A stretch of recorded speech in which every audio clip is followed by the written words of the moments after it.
Welcome to Lingsar Temple, one of the most unique cultural and spiritual sites in Lombok. A sacred space that not only holds spiritual value, but also the long history of Lombok Island. Before we start our tour, I would like to invite you to see this place not only as an old building, but as a cultural meeting place that has been going on for hundreds of years. This is where two large communities in Lombok, namely the Balinese Hindu community and the Sasak Wetutelu community, live side by side in one sacred area. Lingsar Temple is not only a place of worship but also a symbol of tolerance and harmony. Keberadaan Lingsar juga tidak bisa dilepaskan dari upaya konservasi.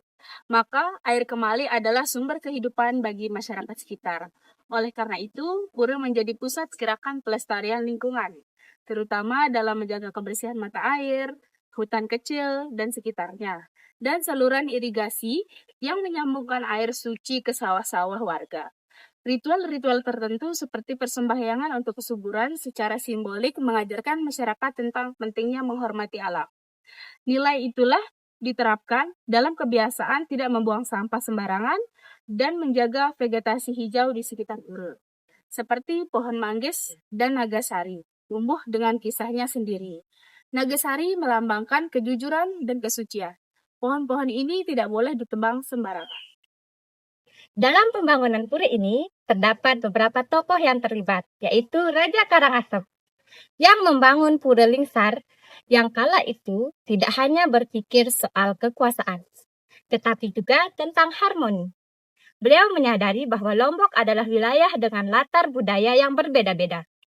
Saat itu juga ada tokoh Islam Sasak Wetutelu, yakni Raden Mas Sumlir atau dikenal dengan Datuk Milir, sehingga memunculkan perbedaan. Kala itu tersimpan kisah perlawanan. Kolonial Belanda mulai memasuki dan memecah belah kerajaan lokal. Raja Karangasem memilih jalan berbeda. Ia merangkul masyarakat Sasak sebagai sekutu. Persatuan ini memicu perlawanan besar terhadap Belanda. Peristiwa agresi 4 Juli menjadi catatan sejarah penting dalam konflik ini. Jenderal Panham dari Belanda tewas. If there is one thing that makes Pura Lingsar different from other holy places in Indonesia, it is its function as a symbol of interactive tolerance. To communicate, Hindu and Sasak Wetutelu both use this space without distributing each other. In the Topat War celebration, for example, the two unite in a joyful ritual. Lingsar is not just a building, but a living heritage that shows the difference do not have to cause conflict. In fact, from the difference, the communicates build a sense of mutual respect. The proof that difference are not an abstract or a problem for progress and maintain exciting wisdom which we need to protect together. Selanjutnya, mari kita mulai cerita ini dengan membayangkan Lombok pada awal abad ke-18. Sekitar tahun 1714, saat itulah berdirinya pura ini, yang dimana wilayah ini belum seramai sekarang, tapi penuh dinamika, dengan situasi yang tidak stabil akibat persaingan kekuasaan. Di sini juga agama, kekuasaan, dan kearifan lokal saling bertemu dan bernegosiasi. Pertemuan perbedaan inilah yang melahirkan Pura Lingsar, bukan sebagai simbol kekuasaan semata, tetapi sebagai ruang pertemuan. Ruang untuk hidup berdampingan di tengah perbedaan. Dan kisah itu masih berlanjut hingga hari ini. Pura ini juga memiliki keterkaitan dengan beberapa pura lainnya seperti Pura Meru, Narmada, Mayure, dan Surenadi, yang diperkiraan mulai dibangun sekitar tahun ke 1720. Kunjungan wisatawan memberikan dampak ekonomi yang signifikan bagi warga sekitar. Keberadaan pura berdampak pada ekonomi lokal. Pariwisata membuka lapangan kerja, pedagang dan pemandu lokal dengan nilai budaya terjaga. Banyak pedagang kecil, pemandu lokal, penyewa kain kaman, penjual sesajen, dan UMKM desa yang menggantungkannya. Penghasilan dari aktivitas wisata. Bahkan beberapa keluarga membuka homestay sederhana untuk pengunjung. Namun, masyarakat tetap menjaga agar keuntungan ekonomi tidak menghilangkan kesakralan Pura. Mereka menerapkan batas-batas tertentu, misalnya larangan membuka kios terlalu dekat area suci atau mengatur jumlah pedagang saat upacara besar berlangsung. If we look at the architecture of Pura Gado, the influence of Karangasem is clearly visible. From the third Meru structure, the shape of the Candi Bantar Gate, to the distant shape Balinese ornamentation. This is not surprising, considering that the kingdom played a major role in managing this sacred area. However, Lingsar is not a replica of Bali. It is the result of the meeting of two cultures. Even some of the architecture is adapted to local Sasak beliefs, especially in the arrangement of the Kemalik area, so that it does not erase Sasak culture, but rather what occurs is a process of mutual adjustment to create a single area. So exist without conflict. This is proof that difference can progress over time. Sekarang mari kita lihat tata ruang Pura Lingsar. Ruang-ruangnya tidak hanya soal fisik, tetapi perjalanan batin. Pura Lingsar menggunakan konsep Trimandala, yaitu Nista Mandala, zona luar, transisi dari ruang duniawi ke ruang suci. Madhya Mandala, area tengah, yaitu tempat persiapan sebelum memasuki ruang inti. Yang terakhir yaitu ada Utama Mandala, di mana area yang paling sakral, tempat pelaksanaan ritual terbesar. Konsep Trimandala ini mempresentasikan perjalanan spiritual manusia dari kehidupan biasa menuju kesadaran yang lebih tinggi. Hal ini kita artikan dan kita pahami secara logis, dan tetap pada kepercayaan dan persepsi masing-masing. Hal ini kita ibaratkan proses dari perjalanan hidup yang kita lalui di masa sekarang ini. Pada saat pemerintahan Raja Karangasem, Pura ini awalnya dijadikan tempat persinggahan sang raja saat memperluas kekuasaannya dan urusan politik. Namun, seiring berjalannya waktu dijadikan pusat berbagai kegiatan penting masyarakat, mulai dari upacara keagamaan, ritual kesuburan, hingga kegiatan adat. Seiring waktu, fungsi Pura berkembang dengan hadirnya wisatawan. Namun, nilai sakral tetap menjadi yang utama. Ada aturan yang perlu kita ikuti bersama. Tidak semua area bisa dimasuki bebas dan itu hal yang wajar. Tujuannya agar kegiatan ibadah tetap berjalan dengan khusyuk. Jadi saat kita berkunjung, kita ikut menjadi bagian dari upaya menjaga keseimbangan antara wisata dan tradisi. Pura Lingsar bukan milik satu budaya. Disinilah Hindu Bali dan Sasak Islam Wetu Telu berdialog. Simbol gunung hadir di setiap pura. Gunung Rinjani menjadi pusat orientasi spiritual. Pohon dan batu disakralkan sebagai penjaga alam. Kepercayaan lokal dan Hindu Bali berjalan beriringan. Tidak saling meniadakan, akan tetapi saling menguatkan. Inilah wajah akulturasi yang sesungguhnya. Jika kita perhatikan, bangunannya pura ini seolah bercerita. Meru menjulang sebagai lambang gunung suci, tirta atau air suci menjadi unsur utama dalam ritual. Ornamen gunung melambangkan keseimbangan alam. Ada juga Padmasana yang menggambarkan altar terbuka yang melambangkan kesunyian tertinggi atau kosong yang dimana dijadikan tempat pemujaan Tuhan secara spiritual. Mata air dimaknai sebagai alat penyucian diri. Dalam Hindu dikenal sebagai tirta. Dalam Islam, air juga memiliki makna kesucian. Tradisi lain memaknai air sebagai kehidupan. Di Pura Lingsar, semua makna ini bertemu. Air menjadi simbol persatuan, bukan perbedaan keyakinan, tetapi nilai bersama. Selain itu, juga dijadikan sebagai simbol kerukunan dan toleransi yang dimana air sucinya digunakan sebagai penyucian lahir batin dan pusat kebersamaan dalam upacara adat, seperti perang topat, serta mata air ini juga dikaitkan dengan kesuburan dan kehidupan. Beberapa masyarakat masih percaya bahwa mata air ini tidak pernah kering, bahkan ketika Lombok mengalami musim kemarau panjang. Ada mitos bahwa mata air ini merupakan anugerah dari kekuatan alam dan leluhur. Ladies and gentlemen, this is the most unique part of Lingsar. Two places of worship side by side. Pura Gado follow Balinese Hindu architecture, and Kemale is a sacred space for the Sasak Wetu Telu people, which contains a spring or kelebutan in Balinese. Kemali does not resemble a temple. It's from the simple with small room used for ritual offerings, prayers, and fertility requests. Both are side by side without negative each other. Is the architecture is different, but their functions are equally sacred. This shows the existence of tolerance that has been built for a long time. This operation is not artificial, but grow naturally. The community respect each other in carrying out its traditions. This value of togetherness is still maintained until now. Masyarakat percaya air ini memiliki khasiat khusus. Dipercaya membawa kesehatan dan ketenangan.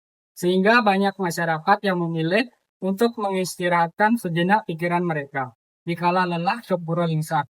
Selain itu, juga masih dipercaya bisa memberikan kesuburan. Keyakinan ini diwariskan secara lisan, namun tetap dijalankan dengan etika. Pengambilan air ini tidak boleh sembarangan. Ada aturan yang harus diikuti. Tujuannya yaitu menjaga kesabaran dan juga keseimbangan alam. Dipercaya juga bahwa kita bisa meminta permohonan di sini. Kemudian, namun hal itu kembali ke diri kita masing-masing. Secara umum, jika kita artikan mengenai kualitas bangunan yang ada, bangunan ini memiliki kualitas yang sangat bagus. Bagaimana tidak, bangunan ini masih bisa bertahan seiring berjalannya waktu hingga saat ini. Jika kita lihat, sebagian dinding pura dibangun dengan teknik tradisional yang memanfaatkan batu alam dan juga tanah campuran. Bisa kita perhatikan beberapa bagian tampak kasar. Itu tandanya bahwa itu merupakan pekerjaan manual dari masa lalu. Meskipun adanya renovasi, itu tidak hanya untuk perawatan ataupun merubah keaslian struktur utamanya, sehingga struktur utamanya tetap terjaga. Ornamen-ornamen kecil seperti ukiran flora Bali, patung penjaga, dan juga gerbang berbentuk kasian dibentar menggambarkan kualitas seni pada masa itu. Perbedaan bangunan lama dan baru juga masih bisa kita kenali.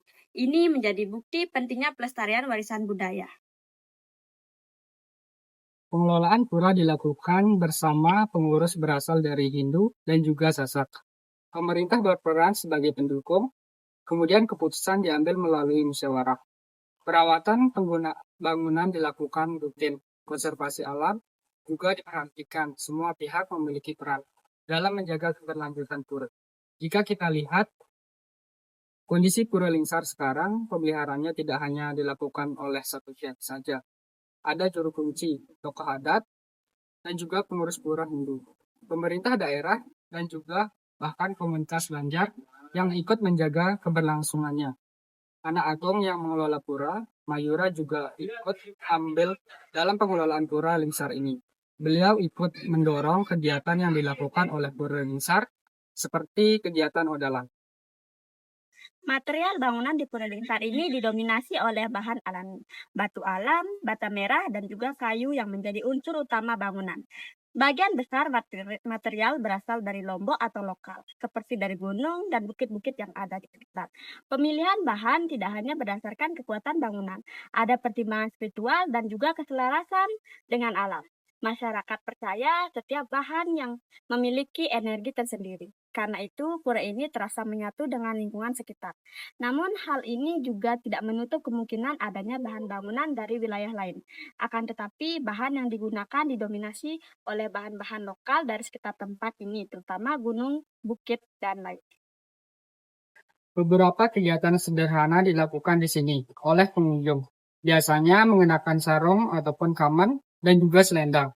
Tidak diperbolehkan bersikap berlebihan ketika wisatawan datang. Aktivitas paling umum adalah mencuci tangan atau membasuh wajah menggunakan mata air ataupun tirta. Beberapa orang memilih berdoa diam-diam atau hanya menyentuh air sebagai bentuk penghormatan. Selain itu, wisatawan dapat bertanya kepada juru kunci kembali tentang sejarah ataupun makna ritual tertentu. Selain itu, biasanya sebelum memasuki areal pura atau kembali akan diberitahukan hal-hal yang tidak boleh dilakukan. Springs are important part of Lingsar Temple. Water is believed to be a source of life. used in various rituals both by Hindus and the Sasak people. The origin of the spring is associated with the spiritual stories, such as one of the stories that is believed. It is said when Raden Masamiller stuck his stick at the time, a strong water appeared that did not believe it would never dry up. The spring is now surrounded by a boundary to resemble a pool. Usually, tourists will make prayer and throw coin into the pool. Until now, there is still often done. Besides that, there are also fish in this pool which are considered sacred. The most well-known ceremony is the Perang Ketupat, performed as an expression of gratitude. Ketupat is used as a symbol of prosperity. There is no element of violence in this ritual. After the ritual, the ketupat is brought to the rice field as a prayer for fertility. This ceremony involves various groups and strengthens brotherhood. Maybe the name sounds harsh, Sopat War, but don't imagine weapons or anger. What is the throne is only ketupat, a symbol of gratitude for sustenance and fertility. No one is hurt, instead it is full of laughter. After the ritual, the ketupat is brought to the rice field as hope for an abundant harvest. This is a war that units, not separatists.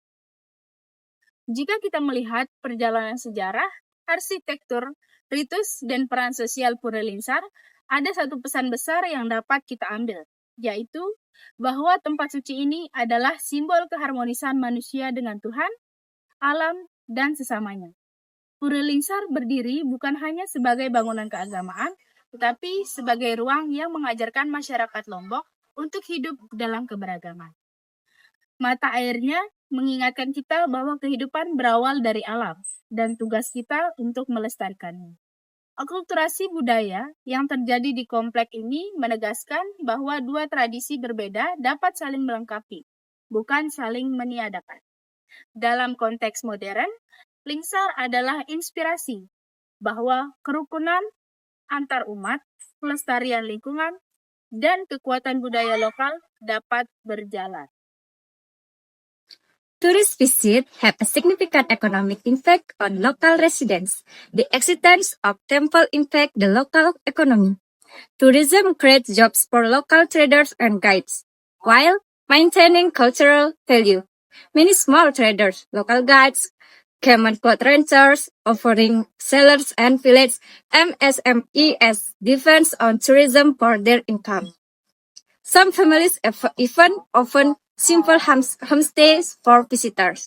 However, the community maintains that economic benefit do not diminish the sanctity of the temple. They implement certain boundaries, such as prohibiting stalls from opening to close the sacred area or regulating the number of vendors during major ceremony.